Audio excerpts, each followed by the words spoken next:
All right, welcome into the Ryan Ripken Show, episode 52. We're at a little bit of a different time schedule, obviously, but we appreciate you tuning in. If you're new to the program, hit that like and subscribe button. But we did talk about for those. Are you? Well, I'm just mentally preparing over here. If I'm being honest, look at the gloves. We got the gloves on for safety reasons. So, yeah, we're ready to rock and roll. Okay, so let me explain this for context here. So we told our viewers, and by we, Zach and Rocco, I think you have the disclaimer, but there's a challenge going on today. It's the one chip challenge, and I want Zach to make it clear since we got the 5,000. Yeah, just to disclaimer, because Rip is making me do this. No, that's a lot. But me and Rocco were the ones who decided that we, mostly Rocco, would do the one chip challenge if we hit 5,000. But I do want to put a disclaimer. While we are in pain, most likely we will be saying over and over, I can't believe Rip is making us do this. Yeah. So he did not, but I will say that over and over while I'm in pain and probably blame him. So he didn't do the responsible thing and tell us we shouldn't do this. Wait, time out. Your mic is off. Is it? It's not even plugged in. Stay hot. Oh, Jesus. Is that my fault? Yeah, it is. It's not your fault. Actually, Kevin, if you can just switch. It should be the other. There's no mic over here. Oh, perfect. Well, we'll be right there in a second. It might be for the best then to keep Rocco quiet because it's going to be a rough one for him. And actually, while it gets fixed, Kevin, do you mind? There should be another cord right here. To plug in. I'll get it. Yep. But so for those that are wondering here, we try to do milestones. And recently we just went over 5,000 subscribers on YouTube. And thank you guys, by the way. Give a round of applause. And Brad, actually come on in here now to us to explain. We try to keep it light. We try to keep things enjoyable. This might not be enjoyable for them. But again, Brad, this was not your and I's idea. No. And in fact, I kind of like suggested to not do it because it makes no sense. Why would you want to like get to a milestone and then just punish yourself? I don't get it at all. For vibes. For content. For vibes. They can't hear you, Rocco. Rocco said for content, which it is true. But I don't know. I think it's just something fun. You know, we're just we will not enjoy it. I don't think we will not enjoy this. It will be painful. You want to do skydiving at 100K? Yeah, I want to do I will jump out of a plane at 100,000. Yeah, but that's the point. I think this is stuff that we are repaying the subscribers, thanking them for, putting up with us. And it's here you go. You get to watch me and Rocco attempt the one chip challenge and hate our lives. Way to do it. Like we could have just done a giveaway. Ryan could have just used some babies, signed a baseball or some shit. Am I on now? People would have been just as happy. Do you guys hear me now? I don't think so. No. Can't hear you. 2 o'clock time slot, just kicking our butt right now. Yeah, there's a lot of things about to change it. But before, let's give you a little explanation of what we have going on. They're gonna take the chip challenge here, and we're gonna talk about a lot of things that we want to talk about. So things of that nature include Bobby Witt Jr. just signed a massive deal with the Kansas City Royals, one of their stars being extended, a big move in Washington with the Commanders, and we're obviously going to dive into a little bit more of some Orioles context. And it is Super Bowl week. I know a lot of Ravens fans not necessarily are really excited about this, but we will jump into it a little bit. We're just, by the way, we're trying to figure stuff. Brad, what you got? There is a poll out about this one chip challenge. I asked, it's the one chip challenge day between Rocco and Zach. Who pukes first? We looking good for Rocco. Puking. I'm not puking. I'm not. It ain't looking good for Rocco. Well, Rocco keeps telling himself over and over he's not puking. Yeah, that's also not a great sign. No, that's not. That's why I feel more. I won't give the results just yet, but it's just not looking good for Rocco. Let's put it that way. Yeah, a lot of people don't have the faith that he's going to be able to bounce back. Hey, do we? Let's. Do you guys just want to knock this out? Let's. Unplug this. All right. They're trying to figure out chords right now. This is a shit show. You know what? It's perfect. Well, it's you guys. So to give the example here's the box, and then we're gonna get it going. This is the box. And again, I did not. This is not my doing. They're doing. I'm warning. Scared for them. Eat at your own risk. Not everyone will enjoy the extreme heat. I don't think anyone will. Do not eat if you're sensitive to spicy food or allergic to peppers. Keep out of reach from children. So Rocco is a child, but I can't do it. Well, in this case, maybe. Can I have my milk?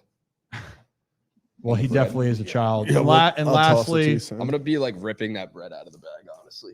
Not gonna Yeah, lie to you. you guys are gonna have to switch really quick when Kevin's gonna be I'm relied gonna on to probably talk. throw Kevin like over the couch to get to that Yeah. milk and bread. All right, are we ready? Can we just get this? Yeah. over So the with? last thing it said for people to know what to expect, the chip has been purely created for the sheer pleasure of intense heat and pain.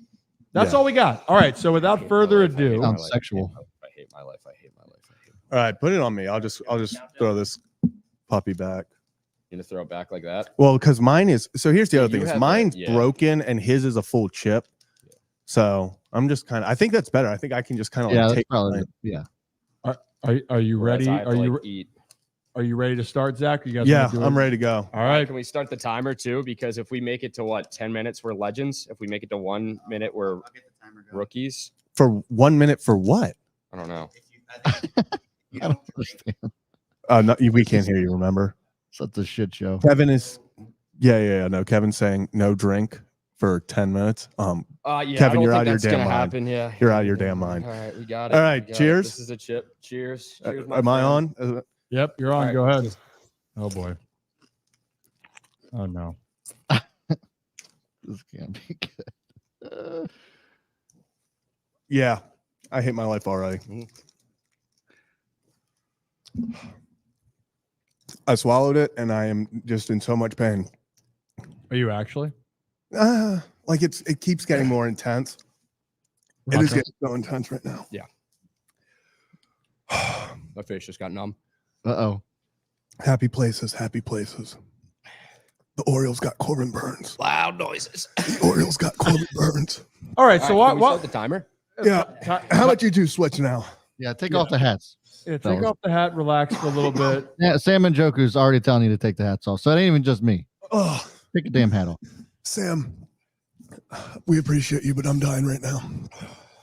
If you aren't already subscribed to Sam, great guy.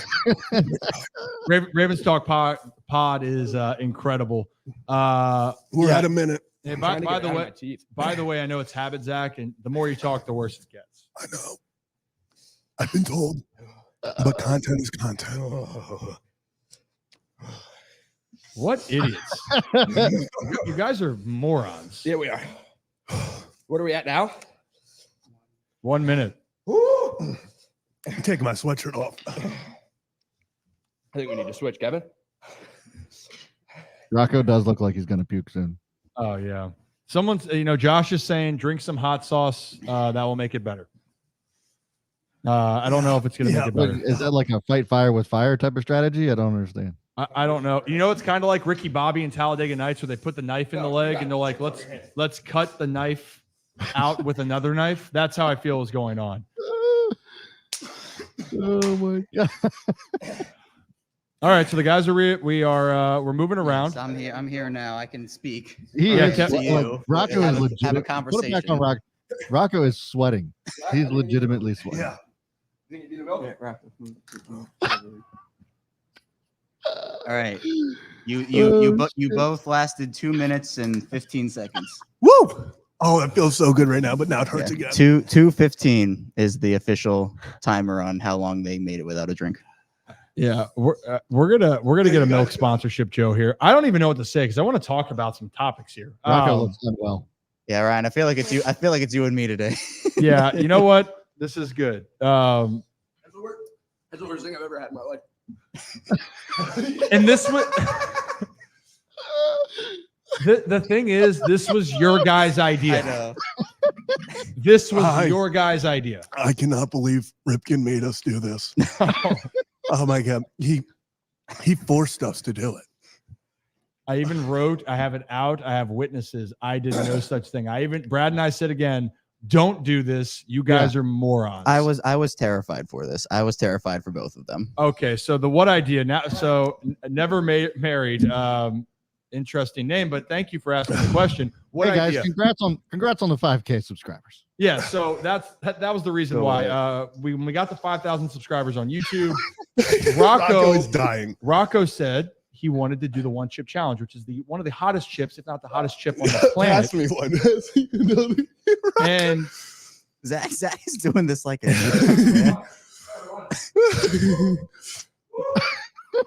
all right, Rocco's gone. Oh no, he's just running around. He's running around. He's back. So anyway, we did that for the. They decided to do it for the challenge, and we're going to continue to talk about sports. This is glorious. It really is, Ariana. It I'm really. not gonna lie, I'm pretty happy about this. Mm-hmm. Okay, I just want. Holy crap!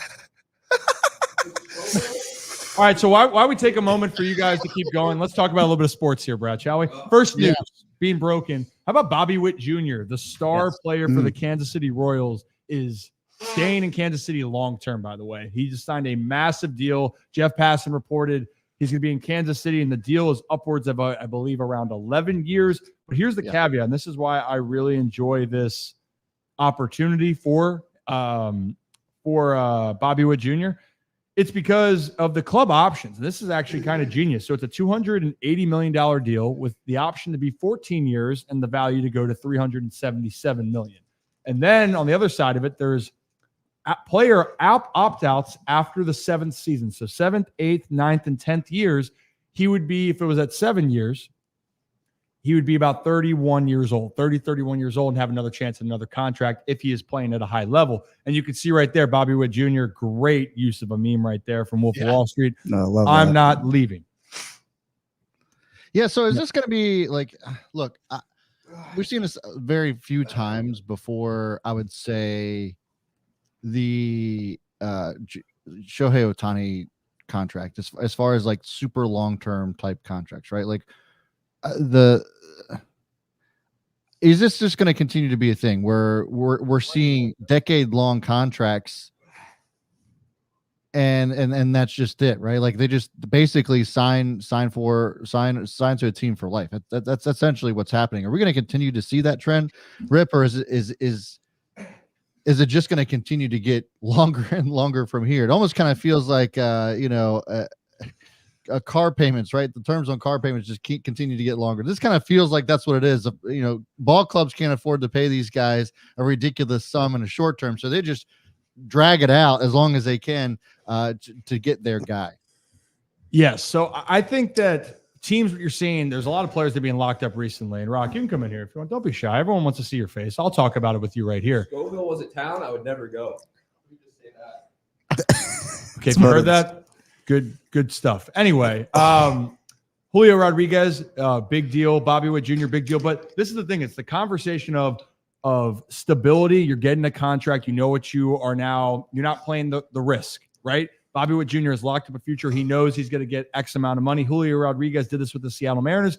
And the Orioles, obviously, as they heard that they want to continue to add some of the young talent, right? So I think it's going to continue to be a trend with teams, but not every team's going to play that game. Corbin Carroll signed a deal before he was Rookie of the Year, and his value is a little bit lower, but you're hoping if he plays well at the end of his, or his end of his contract, he'll have a second contract because he's that young. So it really depends on age a lot, Brad. But for this deal, the opt-out's important. The opt-out is essential here because it gives the player now the opportunity that if you are playing at a high level, that you can go cash in and get another big contract. And I'll be honest, I like seeing players continue to sign with their teams. Can I say something real quick? Yeah, go ahead. Yeah, I don't know if this was already pointed out, but Oh my goodness.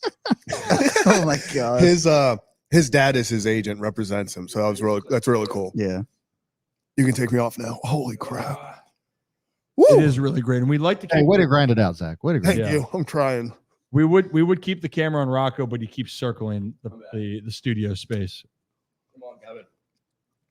Yeah, it was there. You were on. I'm still dying. There you go. This is terrible. Honestly. Are you on your second thing of milk? Yeah. Yeah. At 10,000, me and Rocco By are the going to way- do 2 one-chip challenges. No, this is it. This is it. Rocco is retiring after this. You can tell. Zach got one whole entire vote about him puking first. It was all Rocco. I think mentally everyone knew who was more prepared going into this, especially if you were here pre-show. Rocco was not ready. Without water, whatever. That's 245, 215. All right. So, look, I appreciate that, Ryan. And I'm not saying that it's not great for the players, but what about the team itself? Like, it's we look at some of these super long contracts, we always kind of have that running joke of Bobby Bonilla day and stuff like that. Like how long there's it seems as if there is a lot of risk being taken on the organization side, right? I mean, you look at the Dodgers, for example, in that Shohei Ohtani deal, Shohei Ohtani could just fall off a cliff. And I'm not saying that he won't, but like talent wise, as he gets older in age or any of these players, we've seen it time and again that, 1 year they're just on fire. The next year they don't have it and they might not have it again. So there's a lot of risk being taken on from the organizational standpoint. So if you put your GM hat on, from a business standpoint, what part of this makes sense, and how are they able to manage risk with a lot of these players in the terms that they're signing them to, and the ridiculous amount of money they're also shelling out here? Well, here's the catch-22. It's you want to extend your young players, your young stars, you do this, right? But I do understand why there's hesitation, because they haven't proven it over time in the big leagues. That's what people are looking at, is how much are you banking that your superstar that you believe is a cornerstone is going to continue to play that way for the next 7 or 8 years? That is that business risk that you're referring to. But when you look at a guy like, in this case, Bobby Witt Jr., that it seems like he just gets better and better every year. He had 30 jacks last season. It's a guy that you want to build around. You are banking that he is going to be that player. And for me, I look at it when the player ops start to happen. So at 7 years, that's when the options start to change. If you get 6 really good years from Bobby Witt Jr., I would say it's a success with that. And the other incentives off of it for him to make more money is going to be based off his play. So they are taking care of themselves to a certain extent. Now, and Brandon brings up here, this is what teams get worried about. And this was a different situation when you talked about with Chris Davis. Chris Davis balled out for years, but then his window or shelf life, he was getting older. Some of these players signed these deals. Bobby Witt Jr. is 23, Corbin Carroll, early 20s, Julio Rodriguez, early 20s, Gunnar Henderson, if they were able to extend him, it's not going to happen because Scott Boras is his agent. But all of those things come into play. So for people to understand that, if you really believe a player, you can protect yourself, but also gives the player the incentive that they feel like there's a stability, because a lot of players right now, here's another example. Cedric Mullins is not a free agent yet, and he's going to be 31 when he's a free agent. So look at all the years Cedric has had to put together in order to get the free agency. Guys will jump at an opportunity, even if it is maybe quote unquote devaluing their pick for right now. But the Orioles have a lot of decisions, and another guy they're going to have to decide on, this kind of like goes into it, Kevin, when we did the Corbin Burns live stream. Corbin Burns is another free agent that his deal's up, and if he balls out this year, his price tag is going to go way up. Yeah, and look, that's a different situation, because you're talking about these early 20s extensions. You're paying for the future, essentially, if you're a team. And Rocco's struggling over here. But I think, with a guy like Corbin Burns, there's no guarantee the Orioles extend him. They gave up good prospects to go get him. But look, if he balls out this year for the Orioles and they feel like he's a fit for their rotation, it's a very young rotation, by the way. Corbin Burns is an ace. He's a number 1. And you have a guy like Kyle Bradish and Grayson Rodriguez and John Means, Dean Kramer. That's that's one of the best rotations in baseball. And if you can have a stability of Corbin Burns there, it's going to cost money if he does well this season. It's going to cost money regardless. The team's going to pay him.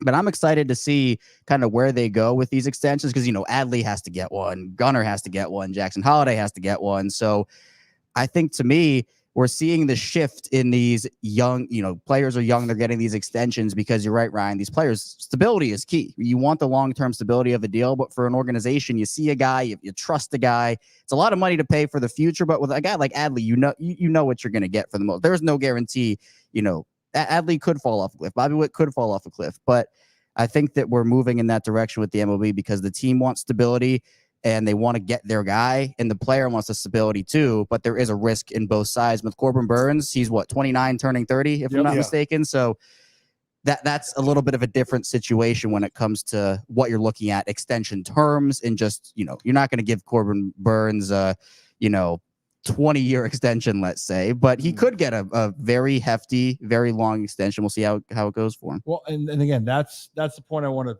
try to put out here when we're talking about extending. It takes 2 to tango, and also you got to look at where people are in their careers. And the Braves are the only team that have truly done it, and you're going, how do you get away with this? Because they extended so many of their young guys early. including Acuna Jr., Ozzie Albies, and all these guys. And No. that plays Yeah. a part into this whole We're on equation, the downside right? now. And okay, well, sorry to give you a little update. People were wondering, if you're new to the show, hit that like and subscribe button. But it's a little bit chaotic because two of our members, Zach and Rocco, are doing the one chip challenge. And the one chip challenge essentially is one of the hottest chips, if not the hottest in the world. And well, clearly, and you look great. You look really good. Thanks, man. You look great too. But and this could last, guys. We don't even know how long it could last. It could last for.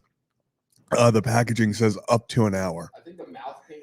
I don't know if anyone can hear me, but the mouth pain. Okay, Rocco, come over here. I'm so sorry. Can people see me? I think the mouth pain right now is starting to go away. I don't know if you feel the same way, but like it like felt like I got shot in the face. And then my lips started to like pulsate. And then my just entire existence, it just felt like I didn't even want to be on this earth after that. I would never, ever do this. It's like, I don't care if you like spicy. I love spicy foods, but like, this is terrible. This was your idea. Self-inflicted. I Self-inflicted. thought it would be cool, and it's not cool at all. Well, hopefully you go viral off of it. I couldn't like.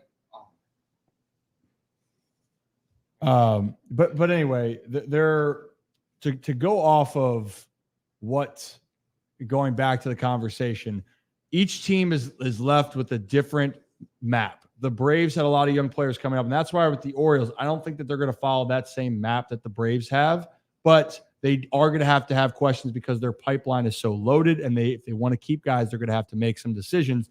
The Braves have spent a lot. They've kept guys, but at some point here, their window of doing this is going to change because their players are going to get older, obviously. So we'll find out what happens then and there. But for the Kansas City Royals, you got a player, and keep in mind that was the same draft as Adley Rutschman. Bobby Witt Jr.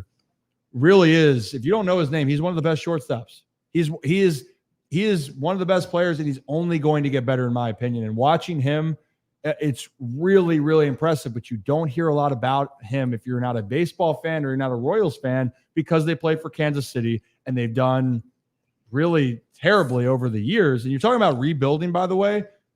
The Orioles and Kansas City were in similar spots. Mhm. And all of a sudden, the Orioles have built up the system. Kansas City's had a really tough problem with that. So they are hoping that they made a lot of moves this offseason in a wide open AL Central, and Bobby Witt Jr. is going to be their face of the franchise for years to come, and they rightfully should. I think, I got to say this quickly before it catches back up to my mouth, but I think it's one of those situations where you spend 250, 300 million now in hopes of saving 200 million later, because if Bobby Witt continues on the pace that he's on, in 6 years, he would be getting a $400+ million, especially with how contracts keep rising. He'd be hitting close to $500 million. So I think it's smart by the Royals. Brad, like you said, there is risk to it, obviously.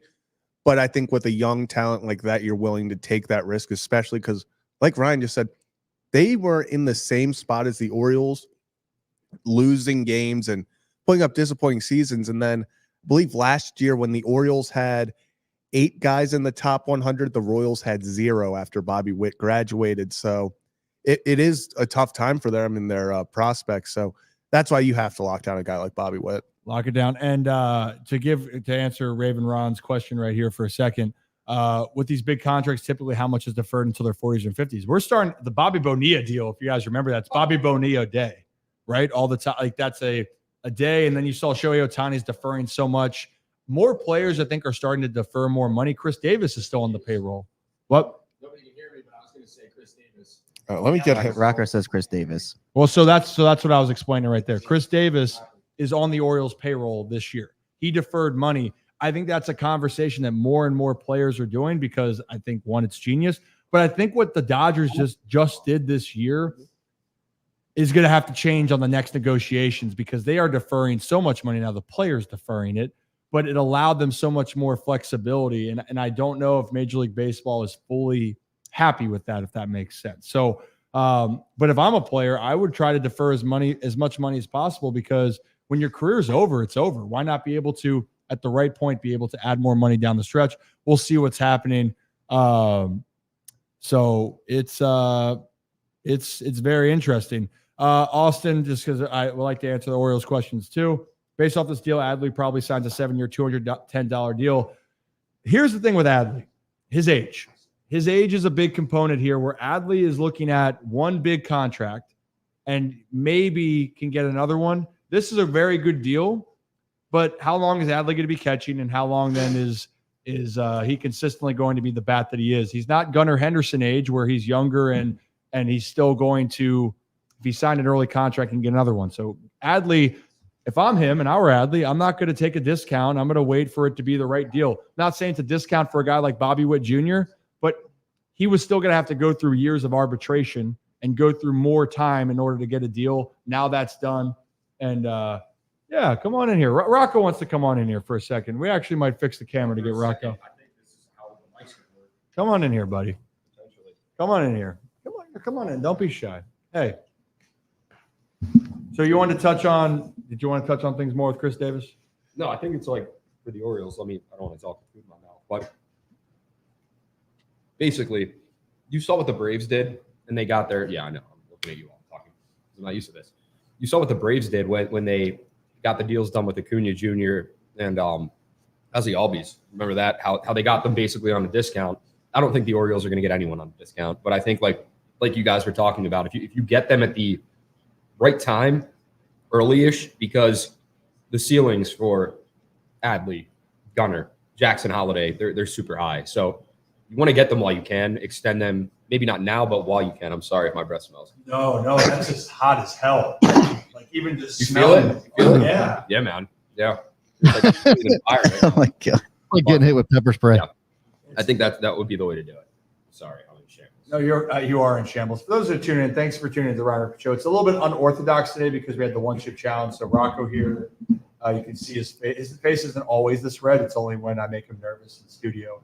And Zach also did it as well. Yeah, I think I'm finally back. Like, I'm good now. I would like, I have a phone call for the I'm back department, and I'd like to file a claim. So how long did that last? Like that. You two did not take a drink for 2 minutes and 15 seconds. That's how long you both did it at the same time. Austin, if you put Same That's time. not bad. Loves Austin, but if you put $100, I might. No, I'm just kidding. I would never do that. That would be like pay for my hospital bills, and I will gladly. Did you not hear? Apparently, at 10,000, you're doing 2. Yeah, that's what I said when you walked away. I said at 10,000, me and Rocco do 2 chips. It's you get over one and then you immediately do the other one. Oh, that would be even. I think that'd be even worse. Oh yeah, it would be Dude, I was worse. just waiting, Oh my god! waiting for like the that feeling to go away. It just didn't. And like nothing helped. I was There's holding. nothing you could do to like help that. I was holding water in my mouth, just waiting in case I had to say something on here. I was just preparing. That was brutal. I mean, my mouth is still kind of on fire, but we're recovering, I think. Well, I'm happy for you. One more question with the Orioles, and I understand I got the baseball reference page and found out the O's are under 100 million payroll as of the state. Yeah, it's documented that the Orioles haven't spent over the last 5 years or plus, if you want to go back for a long time. Chris Davis was the big deal that they made, and everyone's going, wait a minute, that was such a quote unquote failure. And in that case, Chris earned his money, but that's the part where teams get worried about is at what point Chris at that point had to play for years. He had his best years, and unfortunately his best years were behind him. Now with the Orioles, and when ownership's approved and all this is going to eventually come down the road, the question's going to be brought up, how much money are you going to invest? Because the Orioles with guys like Kyle Bradish, Grayson Rodriguez, what do you do with a guy like Corbin Burns, who's in a different stage of his career, Gunnar Henderson, Jackson Holiday?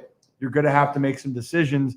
You have a very talented team, but you're not going to be able to keep everyone. So we'll see what's going to have we're going to see what kind of happens, but for right now, this is where it is. And even with the payroll that the Orioles have, what they've set up, this team is very competitive. This team should be in the hunt to win the AL East again and to push deeper into the playoffs. That's the goal. Nothing's changed, but in the next year, in the next 2, the Orioles are going to have to make some serious decisions, and they're going to have to spend if they're going to keep those guys. That is just the harsh reality. All right, so let's should we move on a little bit and see what we got? And if you guys have Oriole questions, we appreciate it. We'll keep talking about it. I know people want to talk more. We have a lot more going on in the future about the Orioles. So stay tuned on that. Rocco and I are going to spring training here in a couple weeks. You guys should do the one chip challenge at spring training. Rocker was so over the one chip I challenge. know, Rocco never wants to do another challenge again. Yeah, and so then the other thing for the owners meeting, Rock, I believe it's it's next week. Yep. So next week the owners meeting. So that would have to be approved, but still this year, if you're looking at 2024, not a whole lot, in my opinion, is going to change from a financial They standpoint. did say like reports were like we can get it might get done quicker than you would expect it to get done. Like it's almost as if it's like being accelerated, but I don't really know. This is when you use your outside voice, Rocco. Yeah, I know. I'm sorry. Yeah, you usually Oh my God. Yeah, I know. I'm trying to be like I'm in a different spot right now. I'm trying to. There was like a piece of the chip still in my mouth. I just swallowed it, and my whole Austin, mouth I is did on touch fire my eye, again. but I had gloves on. I'm good, man. But I did touch my eye. All right, so let's move on for this. You got more Orioles questions. We'll dive into it more as we get further down. But there's some other news in the DMV region, not Baltimore, but DMV, because it's actually been a quiet week for the Ravens, relatively speaking. There is one bit of news that we will get into, but the bigger news, because it's kind of the head coaching change with Dan Quinn, but then what's going to happen with the offensive coordinator position? That question has been answered. Cliff Kingsbury is going to be the new offensive coordinator, guys, for the Washington Commanders, and kind of makes you feel, because for those that don't know, Cliff Kingsbury just came from USC. What quarterback's on the market right now or in the draft that is available? Kevin? Is it one Caleb Williams? Is that who we're talking about? Yeah. That's debatable. Caleb Williams is not to Brad, but to a lot of other people, he's the consensus number one quarterback on the board. So it makes you think right now. This is a big move for the Commanders. And guys, we'll just open it up. Kevin, I'll let you start, because I know you have actually the best voice for this right now. You see Rocco, he's doing better. Zach is standing up. You're getting better. The sweatshirt's coming back on for Zach. Yeah. I think we're making progress. So, Kevin, open it up a little bit, because the Cliff Kingsbury means what then for the Commanders, for an offensive philosophy, and really is this kind of a sign for what's to come on who they could be eyeing in this draft? Yeah, well, I mean, I think that, there's no question that the Commanders, they have to go quarterback here, and Kingsbury has the Williams connection. I think in a Kingsbury offense, you have to have a quarterback that's at least a little bit mobile. And I think, I don't know, I'm not too high on the Kingsbury hire myself, and how that whole thing went down too is, he gets the Raiders job, or is, I guess, close to it, and then he backs himself out of that. Washington goes there. And it kind of, with the Dan Quinn and Cliff Kingsbury pairing, I don't know if it was like second or third choices or whatever happened with that, but you have to consider that, maybe the Commanders, if they feel like Caleb Williams is their guy, do they trade from 2 to 1 maybe with the Bears and try to make that? Because at this point, we don't know what the Bears are going to do with their pick. We don't know if Fields is going to be there, if he's not going to.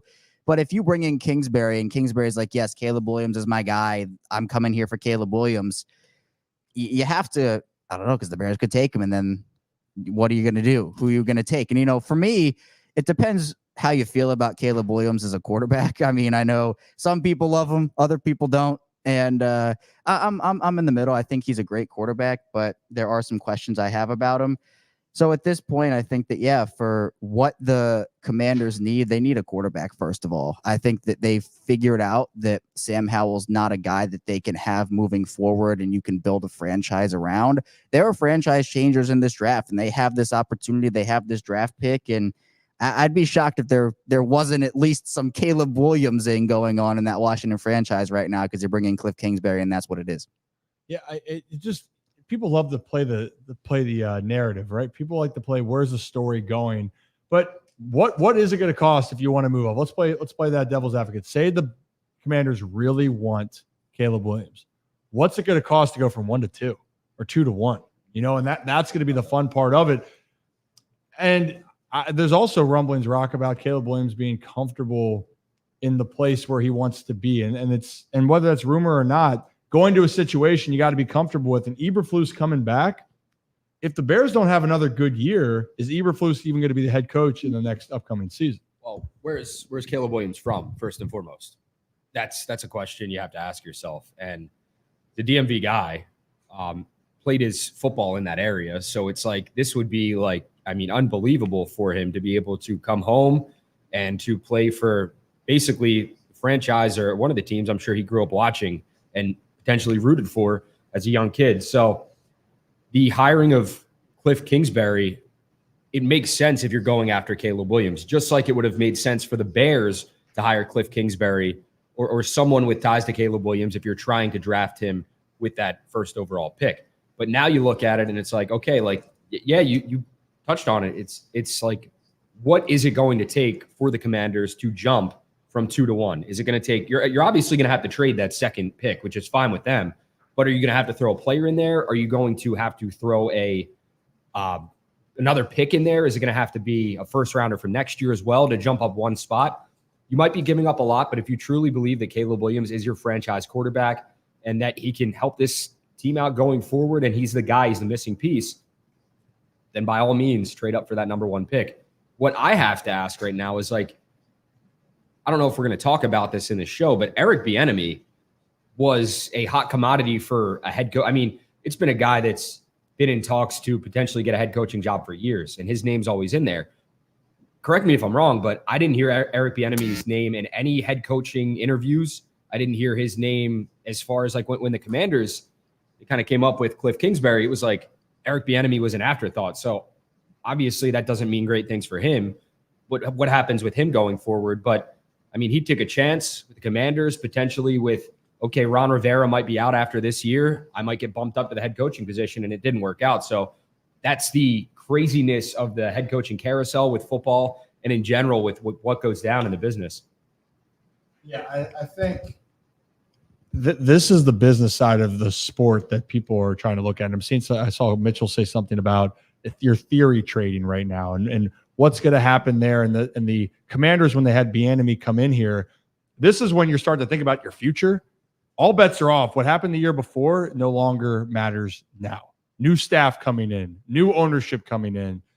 And the Commanders have been in influx for the last, I don't know, you can argue it's in the Dan Snyder era. You can argue that since RG3 was picked and then the disaster and Kirk Cousins leaving town, however you want to look at it.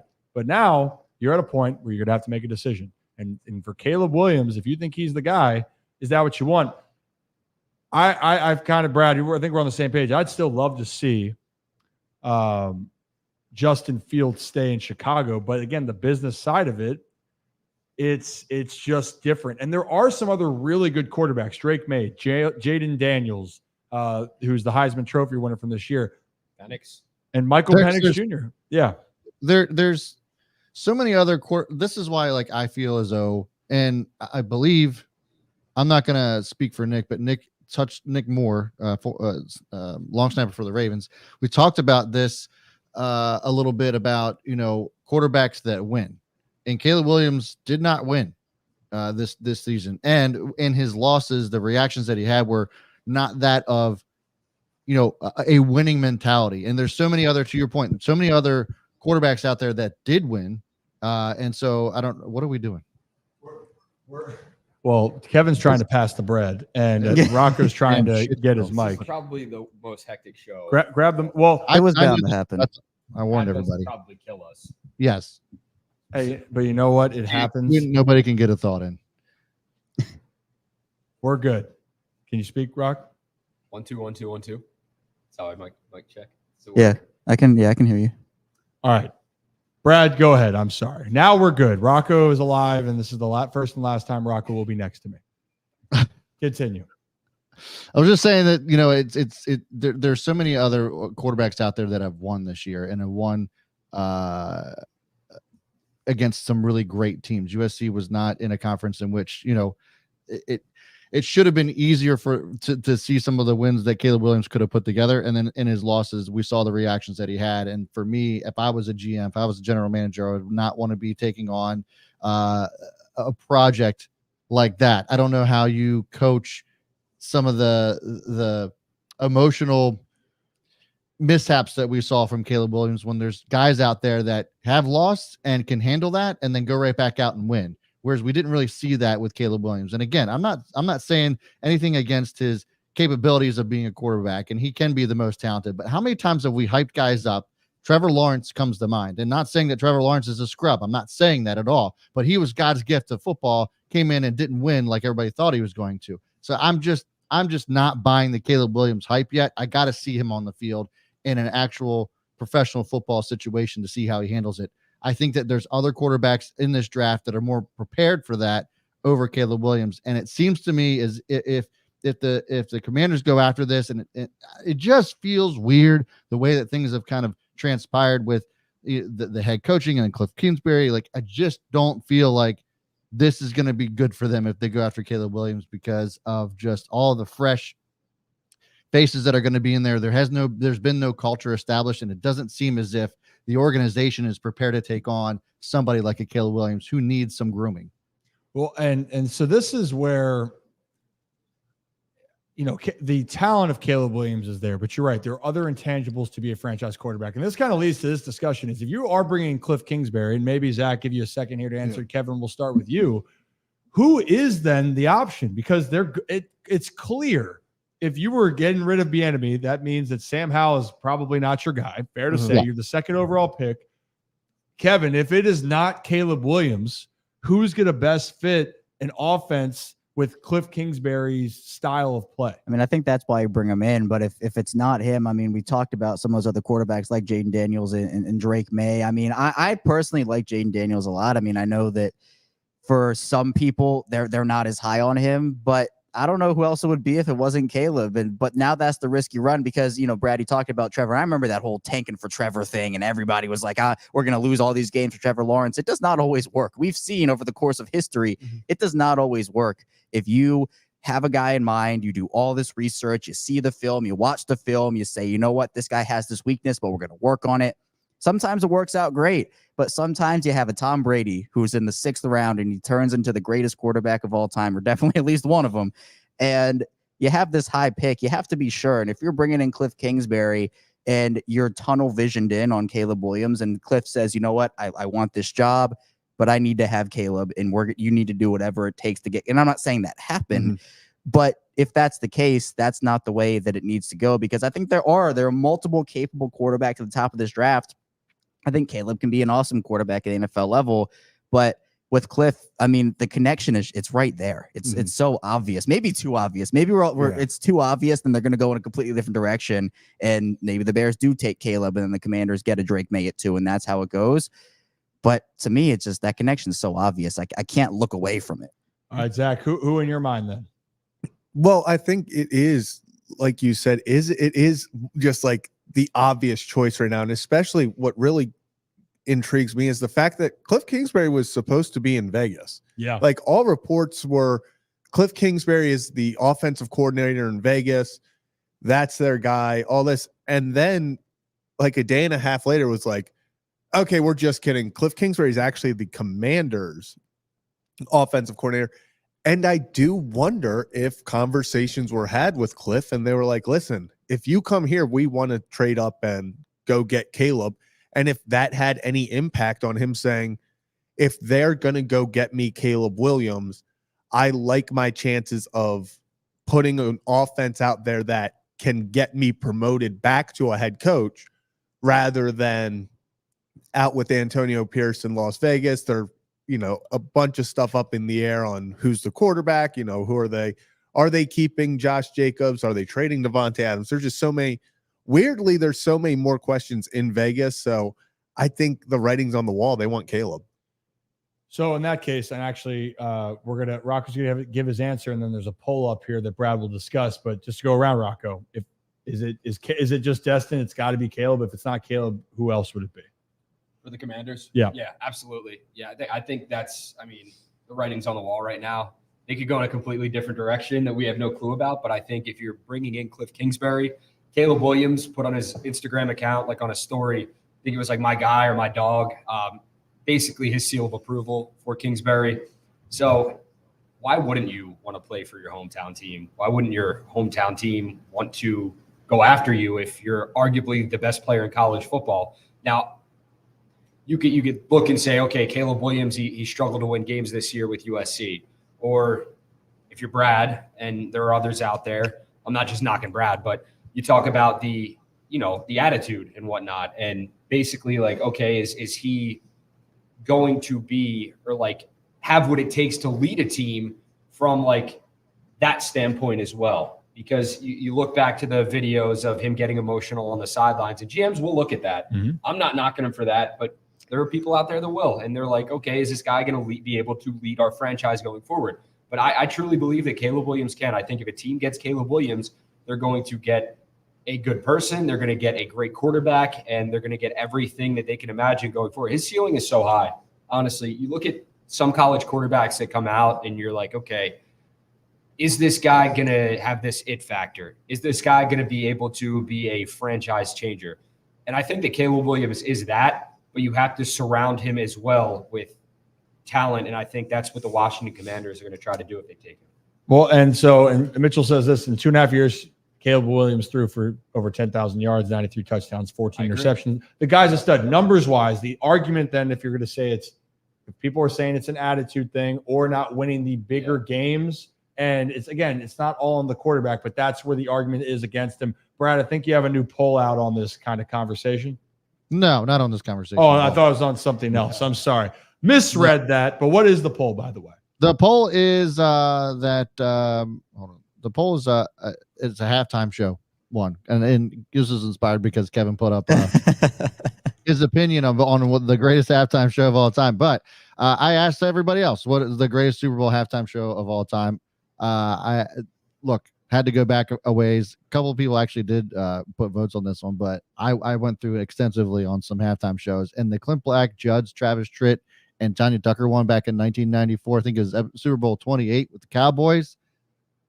Amazing halftime show. If you haven't seen it, go back and watch it. That one was great. Aerosmith, NSYNC, and Britney Spears. That was the 2000 Ravens Super Bowl. Then there was Prince, of course, everybody remembers that. And then Dr. Dre and Eminem just recently in Super Bowl 56. So far, the Prince one is taking the lead, but that Dr. Dre Eminem Super Bowl halftime show is right behind him at 39%. Yeah, those are all good ones. I think everyone, that's become the main thing. I was just biased towards the Beyonce one because I was at that Super Bowl. So, but see, it wasn't just Beyonce; it was Destiny's Brad. Child. But Destiny's. Yes, you're right. But the Prince one, I love the Prince one. The Prince one, I think if I had to vote in that poll, I would vote for the Prince one. Well, we're gonna find out. Awesome. It's Usher doing this year, right? Usher's the lead. Yep. Yeah. I'm an Usher baby. I really am. He starts with. You think you can Luda? Got to bring Luda on there, right? Well, definitely, Brad, definitely. So I think actually for Thursday we will do some predictions for the weekend. How about that? Predictions that are not even football related. Yeah, we should do like our favorite prop bet that's not related to the game. Yes. How many times? That's easy. How many times Taylor pops up on TV? That's easy. That's easy. That's got to be a bet that you can bet on. Prediction. You get Usher performing "Yeah," Lil Jon and Ludacris. Come out. Yeah. With him at the Super Bowl. That would break. Lil Jon. Luda. I don't know if it would break the internet. I think it'd be a huge letdown if that didn't happen. Like that, I would imagine that's like the expectation. So like it's got to be something above that, right? If Ludacris came down from the ceiling, you know what I mean? Like I like that. Mercedes-Benz Stadium, man. Yeah, but it could be. Luda, I'm just saying it could be in this case, in the Super Bowl is out in Vegas. Anything's possible out there. We'll talk more about the Super Bowl as it gets closer, but we're going to keep a close eye on the Cliff Kingsbury situation as far as just because new system, new philosophy, and the Commanders. This is not saying it's not a make or break year, but if you want to make a first impression with new ownership, Dan Quinn and Cliff Kingsbury are the two, especially on the, and again, defense or not, obviously they got to get better defensively, but the offense, this is what they're trying to find. They haven't had a franchise quarterback since Kirk Cousins left, and some people still are up and down on how they feel about Kirk Cousins as a whole. If you're new to the channel, I know we're doing a different time here. Hit that like and subscribe button. It's been a weird day. Rocco's sitting next to me because he got flushed with the one chip challenge. He ate the Carolina Reaper chip. Yeah, this is the picture my girlfriend sent me. If you can see that. Just. It's like I don't know if anyone can see. I put it in the chat if someone wants to pull it up. We'll dive more into that. We'll put it all on social media. By the way, so bad.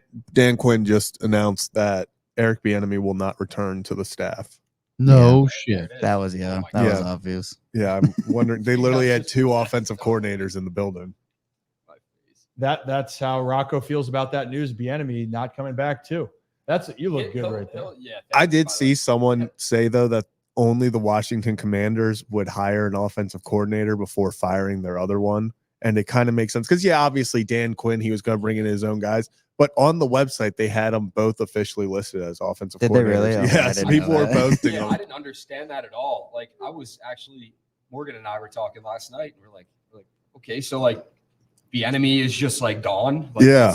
he's not going to be Like they coaching didn't the next announce year? anything prior. Like, like you would think if they didn't want Bieniemy back, they would have been like, okay, yeah, we are like talking to Cliff Kingsbury. We all are talking to these other guys, but they just hired a offensive coordinator, and then we're like, I guess what is it? A few days later, they were like, oh wait, yeah, by the way, Bieniemy's not coming back. If anyone wanted to know, Yeah, well, it's been how many years has it been now where we've Yeah. talked about, well, Bieniemy's going to get a head coaching opportunity this year, or no, it's going to be this year, and then he had to Might make the not have a lateral job. move. Yeah, now, I mean, I'm sure he'll latch on somewhere, but I know there have been a bunch of rumors and reports about, how well he interviews or not, and him not agreeing with just all this stuff that's come out about him. And I don't know, it's so crazy that, again, he had to take this lateral move. And after 1 year, I mean, I guess, again, it's process because you move on from your head coach. The new head coach you will want to bring in his guys. yeah. But I don't know. I mean, the coordinator positions, I don't think there are maybe one or two left in the league right now, if any. Yeah, I'm trying to So- think off the top of my head who, I guess, have they announced anything in Seattle? I don't think so. No, I don't. Yeah, Seattle's one. I think the Saints just got Clint Kubiak, if I'm not mistaken. Mhm. So I think, Seattle. Maybe Mike Yeah, I think McDonald that- brings them in. I don't know. But I think honestly, when you think about it, the name that probably took the biggest hit from being a head coach candidate to then a great opportunity to become a head coach is Eric Bieniemy. It went from being how people viewed as being a top guy. Now people are viewing him or his role as head coach has diminished because of the lack of success with the Commanders, whether that's on him as a coordinator, which I don't think is necessarily fair. I think the team was severely flawed, or not. That's just the situation that they are in right now. So we'll see what happens here. There's a lot more to discuss with it. One more little bit of Super Bowl news. Let's just get this out of the way so we can stop. It's just hard still in Baltimore. It really is hard to continue to talk about it. But there is one thing that we wanted to bring up. There's been some questions about practice conditions or quality out in Vegas with the San Francisco 49ers. We have a quick clip that Adam Schefter talked about on the Pat McAfee show. This stuff about the San Francisco 49ers equipment crew potentially saying that the grass at the UNLV facility, which is beautiful. We've seen the photos of the new $230 million or $30-some million facility UNLV has.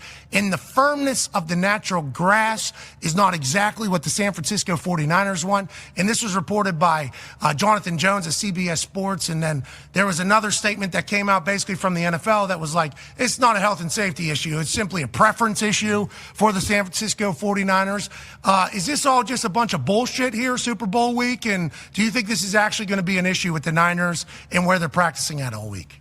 Well, I can tell you, having spoken to various Niners people already, they don't seem particularly pleased. Now, they're going to be on the practice field for the first time today at noon Pacific, but there already have been complaints that there are seams in the practice field, that it feels like they're walking around on a sponge. I guess the NFL last week laid sod on top of the field turf, and this has nothing to do with UNLV. UNLV is kind of an innocent bystander in this. And the league has rules or bylaws or procedures that are set up that call for the Super Bowl practice fields to be checked out and mandated by December. And last week, they're laying the turf on there. Now, the league is saying it's not a player's safety health issue, not in violation, all those things. That's fine. I can tell you the Niners are not happy with the practice conditions of that field that the league is in charge of maintaining. And they feel like it's a disadvantage right now. That's my daughter. Superstar! There you go. Anyway, they're not happy about having to practice on this field. And so the Chiefs are practicing at the Raiders practice facility. Now, there are scores that are assigned to practice fields, and the average score should be in the mid to high 70s. And the Raiders practice field where the Chiefs are practicing is at an 80. And the Niners believe that their practice field, that the average score is in the 50s. So they feel like it's a hazard and a disadvantage. Now, they're going to step on the field today. We'll see what the players say, but they're not happy about where they're practicing. I can tell you that. Another storyline. Go ahead, Brad. I just I'm kind of surprised. Well, maybe I'm not surprised that like the number one seed in the last remaining seed, you would think my thought process, and maybe this is just too logical, that if you are the number one seed in your conference, or you're the highest remaining seed, going into this, that you would get the actual NFL practice facility over the Chiefs, right? Because obviously you're the better team, you're in a higher spot, higher seeding. That would be kind of like my thing. Like, okay, well, if you're gonna be the highest remaining seed, you're also going to get an NFL practice facility, and then we'll put the other team in the next best thing. So it's kind of weird. It's also just strange that nobody seems to really be doing anything about this. And as Adam said, obviously we'll wait to see what they what they say today, but pretty interesting stuff coming from the 49ers camp. Do they decide? I think they decide by switching AFC, NFC each year. I think it goes off who's the quote unquote home team. And I think because Kansas City is, I guess, the home team this year, maybe that's why they got it, but I'm not quite sure how they decide who gets which practice field. Because I agree. I would have thought, okay, 49ers finished as the number one seed. Like, if even, I'd understand if both teams were the one seed, but I just feel like, yeah, I would have leaned. It made more sense to be like, oh, one seed versus what did Kansas City end up as, the 3? So 1 versus 3. We'll give it to the 1, but I'm not sure how they decide that. Well, I'll say this now. Now it's a storyline that's going to be talked about, and if something happens to a player this week on the San Francisco 49ers, you can guarantee that you will not hear the end of it. But why is it, though, that we hear more about conditions? Is it just that athletes are complaining, and I don't blame it. I don't think it's this case. This is the thought I'm throwing out here. Is it that, athletes and organizations are complaining on top facilities? Or is it really that there's a problem? Because the other one I'm going to bring up here isn't even a practice facility. It's an NFL stadium, MetLife Stadium in New York, or East Rutherford. Yeah. And FIFA World Cup just announced that they're playing. It's coming to MetLife Stadium. Yeah. And Chris Long responded on X of going, well, I'm glad we're subjecting the best athletes in the field, being sarcastic, to this surface. Like, Kevin, this seems like it's been an ongoing. I feel like I've heard more about fields and conditions for the biggest league more than I've ever witnessed, I guess, in other professional sports. Yeah, it is crazy. I mean, and especially for MetLife. I mean, the whole thing is MetLife turf, and how many, Achilles, ACLs, broken bones it's claimed. So to have all these high profile athletes in the final here at MetLife, I mean, I really hope it works out. I hope everything's okay. But obviously, we know the history with the MetLife turf and just how bad it's been, especially to NFL players and obviously anybody else who plays there. Yeah, I mean, so they do. I posted on Twitter yesterday about how the whole world is about to find out about MetLife turf. And yes, they do have to actually take up the turf, because soccer, they can't play on the turf. So they do have to bring in natural grass. I'm hoping that's just they just decided that's what they call it. Yeah. There's no reason to bring in natural grass for the World Cup, and then you go back to notoriously the shittiest turf the NFL, any level, has ever seen. Like, the ratings, players walk out there and they're like, even after games, so like, I felt like I was playing on carpet. So I do think it is just time. When you pull up the turf to put down the new grass for the World Cup, burn the turf. We need a group of people, arsonists, don't actually do this. Wrong choice of words. Yeah, so, but the Jets should burn it, or Giants, I guess, whichever people's they have, whatever side they have, pick up the turf. They should just burn it. It makes sense, though, right, Rock? I mean, players have said they prefer grass. Yeah. And if the World Cup and their parameters, and you're right, Cube, which I appreciate the comment. Yeah, FIFA understands that is the sport in the world. I know the NFL is the league in the U.S., but soccer universally around the world protecting the players, getting on grass. I think it has to be the move. Yeah, it does. It's you can't put players out on that surface that NFL players complain about week in and week out, and rightfully so. It's like they've said before, it's basically like walking on rocks, like when they're out there. And it's you don't want to see not only this league, but the world's league, basically, as far as like FIFA World Cup. Like you want players to come over here and experience the best possible conditions and field surfaces, playing surfaces, and like enjoy their experience. So, when they go back to their respective countries, like they're like, all right, yeah, we played here, it was great. Like you get great rave recommendations about the playing surfaces, and right now the last place we should be thinking about playing anything is MetLife Stadium. Yeah, it's you got to get them on grass. Why is it not at the Rose Bowl? What's that? Why is it not at the Rose Bowl? I feel like that's just the obvious championship spot. I mean, I feel like we host all of our big events there. We might as well show it off again. It was for the Women's World Cup. That was when we hosted back in the day. That's where the finals were, right? I'm pretty sure I'm right. Anyone? We're gonna have to fact check. I don't know if you're always right. Yep. You're not always right. Somebody, I will fact check myself. Anyway, it's going to be a long discussion, but that's a continued process. Let's just hope in this case for the short term, San Francisco 49ers have a good, healthy week of practice. We don't have to hear another storyline. Yeah, the 1999 FIFA World Cup, Women's World Cup was hosted at the Rose Bowl finals. Round of applause for that. Good job. Good job. We're proud of you. That's awesome. All right. Well, hey, let's a couple things here, and then we're gonna get out of here. I know different schedule, and all of us were thrown off because Rocco, show your milk. There it is. Cheers. Rocco and Zach did the one chip challenge. Oh, cheers. Yeah.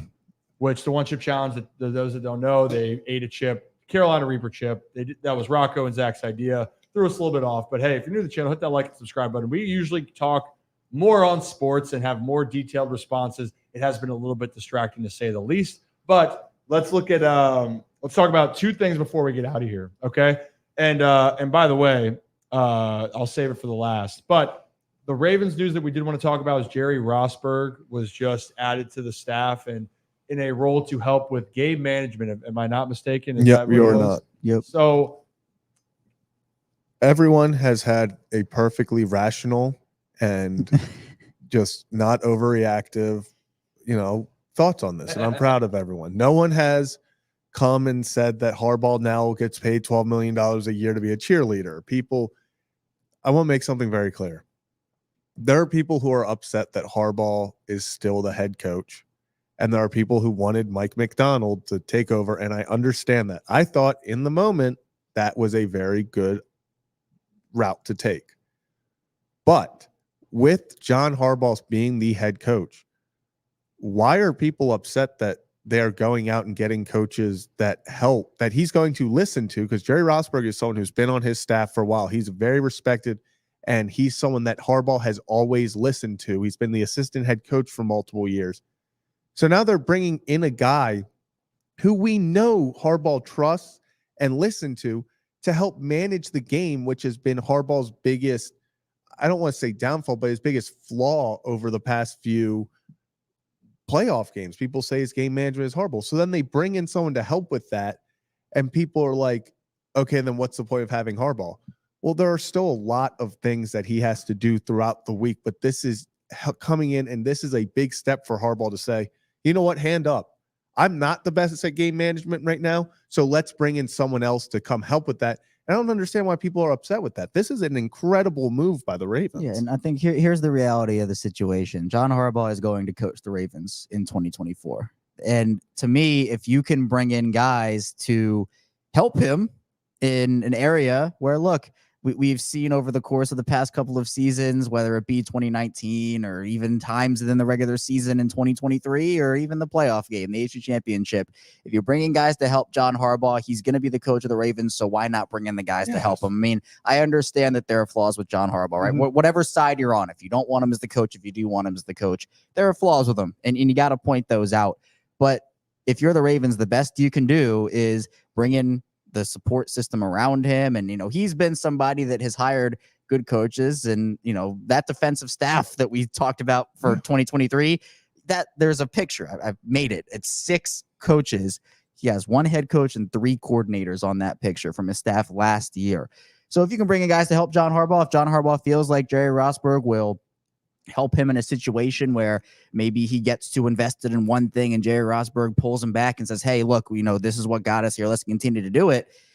I think it's good that the Ravens are doing that. Zach mentioned it. Rosburg is well respected across the league. He earned a lot of respect filling in for Nate. What was it? He filled in for Hackett in Denver, right? Yeah, Hackett in Denver. Literally, he's a year and a half removed from being the interim head coach of the Broncos. Yeah. So now you have a guy that, he will have John Harbaugh's ear. And while John Harbaugh's still the head man and he makes the final decisions, you now have another guy to bounce ideas off of. And maybe in the heat of a game when you need something, Rosburg can tell John Harbaugh, look, I know you're doing this. I know you believe in this, but we really should consider doing this. And John Harbaugh can make that decision. And again, if the Ravens fail again, it for any team, it falls on the head man.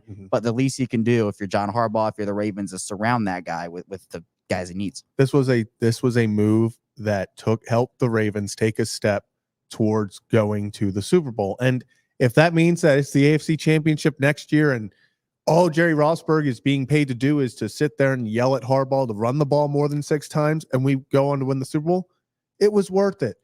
It's just not something that I understand why people are freaking out about. It's not that big of a deal. I think it's a positive. It's a good thing to have another well-respected coach in there helping make decisions for a weakness of our head coach. Yeah, I think this is what it really is. Yeah. Take a deep breath, everybody. Like, everyone take a deep breath. Thank you. The season just ended. Like, literally the season hasn't even really ended technically. And so take a deep breath. The Ravens have been one of the most stable organizations in the NFL. It's going to be okay. We don't have to dissect everything all the way down, but what we do know is there's somebody coming back to the staff that John Harbaugh trusts, and this is a group that's going to be determined to get back. We're going to dive into free agent news and everything, and Roxy, this group still believes in what they're doing. This hasn't changed, but I think everyone, just like with Rocco and Zach after eating the chip, just take a deep breath now, relax. You're through whatever just happened. Let those harsh emotions go away, and get a little bit more level-headed. There's so many things that have to play out. Yeah, no, you're absolutely right, Rip. And I don't think this Rosburg hire is bad at all. I mean, he was on the staff from 2008 to 2018, spent plenty of time with the team, plenty of time with guys that are still there now. And on top of that, he was still coming back after he was employed by other teams and when in his downtime as well. So I think this past a couple practices in 2023, not specifically when he was with, you know what I mean though. Yep. But when he was done with the Broncos, he's coming back and taking part in practices. John Harbaugh respects the hell out of him. Players respect the hell out of him. They're really familiar with him. He's there. He's watching. He's talking. So I don't think this is a bad hire by any means to bring Jerry Rosburg back. It's not some outsider that we're talking about. He was a guy who was on the staff when the Ravens won the Super Bowl last. So I think it's a great hire for John Harbaugh for the Ravens, and we'll see where it goes going forward. But as far as what you said, man, yeah, it is time to turn the page. It's gonna sting. You had the week to be sad, be mad, and I'm not trying to tell Ravens flock what to do. I mean, you're still going to be upset over this, and it's going to hurt for a while because it was a tough loss. One of the probably worst losses in the franchise's history. But look at what's to come. Have faith for now. Eric DaCosta, he's done some great things, especially this past season with the guys he's brought in off the couch, with the signings he's made.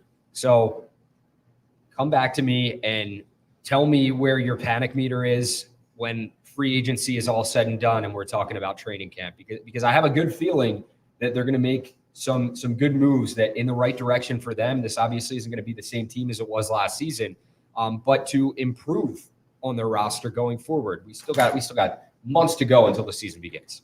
Matabike coming back. Just saying.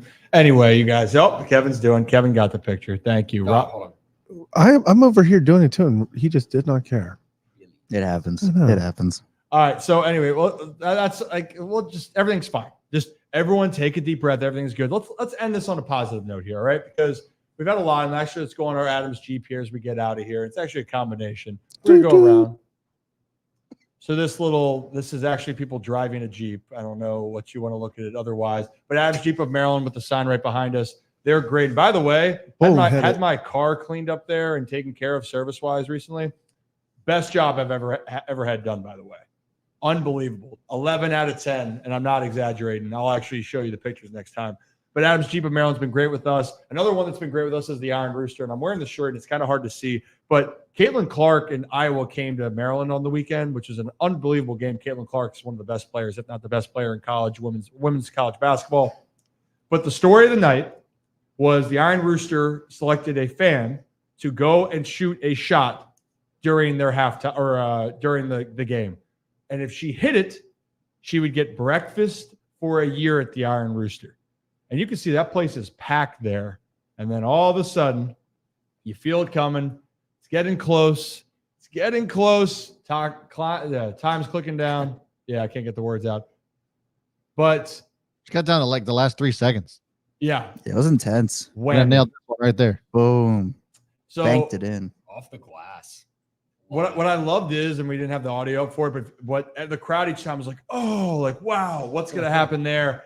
And all of a sudden she makes it, the place goes bananas, and she gets brunch for a year. And Alyssa, you are going to enjoy it. We love the spot. We're going to have more going on with the Iron Rooster here in a little bit. They are located everywhere, but they have that new spot in College Park. So we're going to get down maybe in our Adams Jeep to look at the University of Maryland. So I think that's it. It's been a different show for us this time. On Thursday, we're going to get more into predictions for the Super Bowl. There will be more Orioles and Ravens content as we go. Yeah, we're not and less. There will be less one chips eaten. This was like kind of a crazy show. Yeah, This was we'll call this the 5K subscriber special. or it can just be absolute shit show. But we got through it. That's what happens, and we'll keep moving forward. We have so many things in store. We actually have something that we've been waiting for forever that should be in this week. When it's operational, we will let you know. But that does it for everyone here at the Ryan Ripken Show. Kevin, Zach. Yeah, get your little. Oh, there. Sorry. There it is. Brad, Brian, and Rocco. Never doing it again. We will be back for another episode on Thursday, and we have a special show coming up in the future as well, so stay tuned. But that's it for the Ryan Ripken Show. Enjoy the rest of your afternoon. Have a day, have a night, and we will see you on Thursday. Boom.